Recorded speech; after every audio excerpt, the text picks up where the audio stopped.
আসসালামু আলাইকুম। সংবাদে আপনাদের সবাইকে স্বাগত জানাচ্ছি। আমি ফিরোজ তোহা। শুরুতেই সংবাদ শিরোনাম। বাংলাদেশের সর্বশেষ গুরুত্বপূর্ণ আপডেট সংবাদে আপনাকে স্বাগত। শুরুতেই সংবাদ শিরোনাম, পরে বিস্তারিত। প্রথমেই জানাবো, ছেলেকে থানায় দিয়ে বিএনপি নেতার আবেগ ঘন পোস্ট, নেপথ্যে যে কারণ। বগুড়া ধুনট উপজেলায় মেয়েকে উত্ত্যক্ত করার প্রতিবাদ করায় বাবা ও মাকে কুপিয়ে গুরুতর আহত করার অভিযোগে নাফিস ফয়সাল আকাশ ২৫ নামে এক বিএনপি নেতার ছেলেকে থানায় সোপর্দ করেছে তার বাবা। নাফিস ফয়সাল আকাশ উপজেলা বিএনপির সাধারণ সম্পাদক উল্লাপাড়া গ্রামের আবুল মনসুর আহমেদ পাশা ছেলেকে পুলিশের হাতে তুলে দিয়ে ভিপি পাশা নামে নিজের ফেসবুক পেজে একটি আবেগঘন পোস্ট দিয়েছেন। এ বিষয়ে গুরুত্বপূর্ণ সংবাদ জানাবো, সঙ্গেই থাকুন। এরপর জানাবো, গাজায় মানবিক বিপর্যয়ের মধ্যে আবারও বড় ধরনের অভিযান শুরু করল ইসরায়েল। ফিলিস্তিনের অবরুদ্ধ গাজা উপত্যকায় স্বাধীনতাকামী সংগঠন হামাসকে পরাজিত করে অবশিষ্ট জিম্মিদের মুক্ত করতে নতুন করে বড় ধরনের সামরিক অভিযান শুরু করেছে দখলদার ইসরায়েলি বাহিনী। এতে ব্যাপক হারে সাধারণ মানুষ মারা যাচ্ছে। এদিকে নেতানিয়াহু গাজায় সেনাদের যুদ্ধ অপরাধে পাঠাচ্ছেন বলে দাবি করেছে ইসরায়েলের সাবেক সেনাপ্রধান। ফিলিস্তিনের অবরুদ্ধ গাজা উপত্যকায় ইসরায়েলের সামরিক অভিযানকে সরাসরি যুদ্ধ অপরাধ আখ্যা দিয়েছে দেশটির সাবেক সেনাপ্রধান মোশে ইয়ালন। তিনি ইসরায়েলের প্রধানমন্ত্রী বেঞ্জামিন নেতানিয়াহু এবং বর্তমান সেনাপ্রধান এয়াল জামিরের তীব্র সমালোচনা করেছেন। জানাবো, গুপ্তচরবৃত্তির অভিযোগে ইউটিউবার তরুণী গ্রেপ্তার। ভারত পাকিস্তান যুদ্ধবিরতিতে আনুষ্ঠানিকভাবে সম্মত হলেও ময়দানে যেন উত্তেজনার আগুন এখনও নিভেনি। রাজনৈতিক নেতাদের বক্তব্য উস্কে দিয়েছে জাতীয়তাবাদ। একে অপরের বিরুদ্ধে পাল্টা অভিযোগ চড়াও হচ্ছে দুই প্রতিবেশী দেশের মধ্যে। এবার গ্রেপ্তার হলেন এক ভারতীয় ভ্রমণ ব্লগার জ্যোতি মালহোত্রা ওরফে জ্যোতি রানী। তিনি পাকিস্তানের সঙ্গে গুপ্তচরবৃত্তির অভিযোগ করেছেন বলে তাকে গ্রেপ্তার করেছে ভারতের পুলিশ। তিনি ভারতের বাসিন্দা। তিনি ভারতের অনেক গোপন তথ্য পাকিস্তানের কাছে হস্তান্তর করেছেন বলে অভিযোগ পাওয়া গেছে। আফ্রিকার এক দেশকে চাপে ফেলে ফিলিস্তিনিদের স্থানান্তরের চেষ্টা যুক্তরাষ্ট্রের। ফিলিস্তিনি সাধারণ জনগণকে নিজ ভূমি থেকে সরিয়ে দিতে একাধিক আফ্রিকান দেশগুলোর উপর প্রতিনিয়ত চাপ সৃষ্টি করে আসছে যুক্তরাষ্ট্র। এর মধ্যে কয়েকটি রাষ্ট্র হচ্ছে মরক্কো, সোমালিয়া, পুন্টল্যান্ড, সোমালিল্যান্ড এবং লিবিয়া। জানা গেছে লিবিয়াতেই ১০ লক্ষ ফিলিস্তিনিকে স্থানান্তর করবে যুক্তরাষ্ট্র। এ বিষয়ে লিবিয়ার বর্তমান অন্তর্বর্তীকালীন সরকারের সঙ্গে বড় ধরনের বৈঠকের আয়োজন করেছে যুক্তরাষ্ট্র এবং ইসরায়েল। প্রিয় দর্শক, এতক্ষণ শুনছিলেন সংবাদ শিরোনাম, এবারে বিস্তারিত। তবে তার আগে বন্ধুরা, অনুরোধ থাকবে এই সংবাদটিতে একটি লাইক দিন।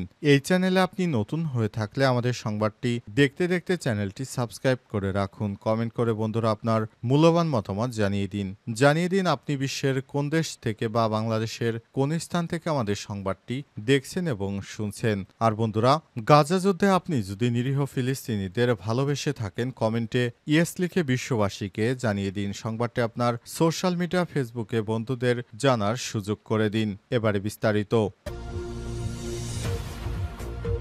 ছেলেকে থানায় দিয়ে বিএনপি নেতার আবেগ ঘন পোস্ট, নেপথ্যে যে কারণ। বগুড়া ধুনট উপজেলায় মেয়েকে উত্ত্যক্ত করার প্রতিবাদ করায় বাবা ও মাকে কুপিয়ে গুরুতর আহত করার অভিযোগে নাফিস ফয়সাল আকাশ ২৫ নামে এক বিএনপি নেতার ছেলেকে থানায় সোপর্দ করেছে তার বাবা। নাফিস ফয়সাল আকাশ উপজেলা বিএনপির সাধারণ সম্পাদক উল্লাপাড়া গ্রামের আবুল মনসুর আহমেদ পাশা ছেলেকে পুলিশের হাতে তুলে দিয়ে ভিপি পাশা নামে নিজের ফেসবুক পেজে একটি আবেগঘন পোস্ট দিয়েছেন। এর আগে বিকাল ৫টায় ধুনট থানা থেকে আদালতের মাধ্যমে আকাশকে বগুড়া জেলা কারাগারে পাঠানো হয়েছে। এর আগে শুক্রবার রাত ৮টায় হুকুম আলী বাস স্ট্যান্ড এলাকায় আকাশকে পুলিশের হাতে তুলে দেন তার বাবা। থানা সূত্র থেকে জানা গেছে, উল্লাপাড়া গ্রামের কৃষক জাহাঙ্গীর আলমের বিশ্ববিদ্যালয় পড়ুয়া মেয়েকে উত্ত্যক্ত করে আকাশ। এই ঘটনার প্রতিবাদ করায় আকাশ শুক্রবার জাহাঙ্গীরের বাড়িতে গিয়ে জাহাঙ্গীরের স্ত্রী আরজিনা রেহানাকে কুপিয়ে আহত করে সময় স্ত্রীকে রক্ষা করার চেষ্টা করলে জাহাঙ্গীরকে পিটিয়ে আহত করা হয়। আহতদের প্রথমে ধুনট উপজেলা স্বাস্থ্য কমপ্লেক্সে ভর্তি করা হয়। এর মাধ্যমে আরজিনা খাতুনকে উন্নত চিকিৎসার জন্য বগুড়া শহীদ জিয়াউর রহমান মেডিকেল কলেজ হাসপাতালে স্থানান্তর করা হয়েছে। গুরুতর জখম করা হয়েছে ওই মহিলাকে। সংবাদ পেয়ে থানা পুলিশ ঘটনাস্থল পরিদর্শন করে এ সময় পুলিশের হাতে আকাশকে তুলে দেন তার বাবা। এ বিষয়ে আকাশের বাবা উপজেলা বিএনপির সাধারণ সম্পাদক আবুল মনসুর আহমেদ পাশা ফেসবুকে লিখেছেন, আমি আপসহীন নেত্রীর কর্মী, কোনো অন্যায়ের সঙ্গে আপোষ করতে রাজি না। আমার বুকের পাঁজর ফেটে গেলেও সামান্য রাগের বশীভূত হয়ে একটু মারামারিকে কেন্দ্র করে আমার নিজের একমাত্র ছেলে কলিজার টুকরোকে আমি নিজেই পুলিশের হাতে তুলে দিলাম। আল্লাহ ভরসা। ধুনট থানার ভারপ্রাপ্ত কর্মকর্তা ওসি সাইদুল আলম বলেছেন, আকাশকে ৫৪ ধারায় গ্রেপ্তার দেখিয়ে কারাগারে পাঠানো হয়েছে। ছুরিকাঘাতের ঘটনার অভিযোগ পেলে মামলা দায়ের করে আকাশকে ওই মামলায় শোন এরেস্ট দেখানো হবে। গাজায় মানবিক বিপর্যয়ের মধ্যে ইসরায়েলের বড় অভিযান। ফিলিস্তিনে অবরুদ্ধ গাজা উপত্যকায় স্বাধীনতাকামী সংগঠন হামাসকে পরাজিত করে অবশিষ্ট জিম্মিদের মুক্তি করতে নতুন করে বড় ধরনের সামরিক অভিযান শুরু করেছে ইসরায়েল। অভিযানের নামে নিরীহ মানুষদের হত্যা শুরু করেছে তারা। অভিযানের নাম দেওয়া হয়েছে গিডিয়নের রাজা, বাইবেলের একজন যোদ্ধার নামে পরিচিত। এই অভিযানের মাধ্যমে তারা সম্পূর্ণ গাজার নিয়ন্ত্রণ নিয়ে নিবে এবং গাজায় নিয়ন্ত্রণের মাধ্যমে তারা পুরো গাজাকে তাদের নিজের কবজায় নিয়ে যাবে। অর্থাৎ তাদের যে মূল পরিকল্পনা সেটি হচ্ছে ফিলিস্তিনের সাধারণ সব জনগণকে তারা হত্যা করতে চায়। অর্থাৎ তারা ফিলিস্তিনের সাধারণ জনগণ যারা আছে সমস্ত জনগণকে তারা মেরে ফেলবে অথবা নতুন কোনো দেশে পাঠিয়ে দিবে। তারা এই যুদ্ধের সমাপ্তি চায়। তাই নতুন করে বড় ধরনের আগ্রাসন হিসেবে গাজায় নতুন করে তারা একটি অভিযান শুরু করেছে। এই অভিযানে সামনে যে কোনো বস্তু নড়াচড়া করলেই সেগুলোকে সরাসরি গুলি করে ধ্বংস করা হচ্ছে। অর্থাৎ সামনে মানুষ বা অন্য যে কোনো কিছুই পড়ুক না কেন সবগুলোকে তারা ধ্বংসযজ্ঞ চালিয়ে ধ্বংস করে দিচ্ছে। অবশিষ্ট ফিলিস্তিনিরা পৃথিবীর, বিশেষ করে পৃথিবীর সবথেকে দরিদ্রতম ও খরাপ্রবণ এলাকা অর্থাৎ আফ্রিকায় তারা ফিলিস্তিনিদের ফেলে আসবে এবং সেখানেই তাদের পুনর্বাসন করবে। আফ্রিকার বিভিন্ন রাজ্যে এই ফিলিস্তিনি সাধারণ জনগণকে ফেলে আসার সিদ্ধান্ত নিয়েছে ইসরায়েল। জানিয়েছে তারা পুরো ফিলিস্তিনি নিয়ন্ত্রণ নিয়ে তারপর পুরো ফিলিস্তিন জুড়ে তারা তাদের ইহুদি রাষ্ট্র প্রতিষ্ঠা করতে চায়। ইহুদি রাষ্ট্র প্রতিষ্ঠা করার জন্য তারা বড় ধরনের পদক্ষেপ নিয়েছে। সঙ্গে রয়েছে যুক্তরাষ্ট্র। যুক্তরাষ্ট্র বিভিন্ন দেশে তাদেরকে পুনর্বাসন করার জন্য সব ধরনের কার্যক্রম শুরু করেছে। এরই ধারাবাহিকতায় যুক্তরাষ্ট্র থেকে জানানো হয়েছে তারা অন্তত ১০ লক্ষ জন ফিলিস্তিনিকে লিবিয়ায় পুনর্বাসন করার জন্য লিবিয়ার অন্তর্বর্তীকালীন সরকারের সঙ্গে আলাপ আলোচনা শুরু করেছে। তারা চাইছে তাদেরকে লিবিয়ায় চিরতরে পুনর্বাসন করতে, অর্থাৎ যাতে করে গাজার সাধারণ মানুষ সেখানে আর না থাকে, সমস্ত মানুষ যেন আফ্রিকায় চলে যায় সেই ব্যবস্থা করবে ইহুদিবাদী ইসরায়েল এবং যুক্তরাষ্ট্র। নেতানিয়াহু গাজায় সেনাদের যুদ্ধ অপরাধ করতে পাঠাচ্ছেন দাবি সাবেক সেনাপ্রধানের। ফিলিস্তিনের অবরুদ্ধ গাজা উপত্যকায় ইসরায়েলের সামরিক অভিযানকে সরাসরি যুদ্ধ অপরাধ আখ্যা দিয়েছে দেশটির সাবেক সেনাপ্রধান মোশে ইয়ালন। তিনি ইসরায়েলের প্রধানমন্ত্রী বেঞ্জামিন নেতানিয়াহু এবং সেনাপ্রধান এয়াল জামিরের তীব্র সমালোচনা করে বলেছেন, ইয়ানুল দাবি করেছেন বর্তমান ইসরায়েলি সেনাপ্রধান তার সেনাদের গাজায় যুদ্ধ অপরাধ করতে পাঠাচ্ছেন আর সরকার ইহুদি নৈতিকতা থেকে বিচ্যুত হয়ে গেছে। গত বৃহস্পতিবার ইসরায়েলি সংবাদ মাধ্যম ইয়ানেটের দেয়া এক সাক্ষাৎকারে মোশে ইয়ালন বলেছেন, ইসরায়েলি সরকার এখন তার সেনাদের এমন নির্দেশনা দিচ্ছে যা আন্তর্জাতিক আইনের সম্পূর্ণ লঙ্ঘন করে। তিনি আরও অভিযোগ করে বলেছেন, গাজার পরিস্থিতি চরম উত্তেজনাকর। তিনি আরও বলেছেন, এটি অনেক উদ্বেগজনক ব্যাপার, এটি অবশ্যই আমাদের দেখতে হবে। মোশে ইয়ালন ইসরায়েলের প্রধানমন্ত্রী বেঞ্জামিন নেতানিয়াহুর উদ্দেশ্যে সরাসরি বলেছেন, আপনি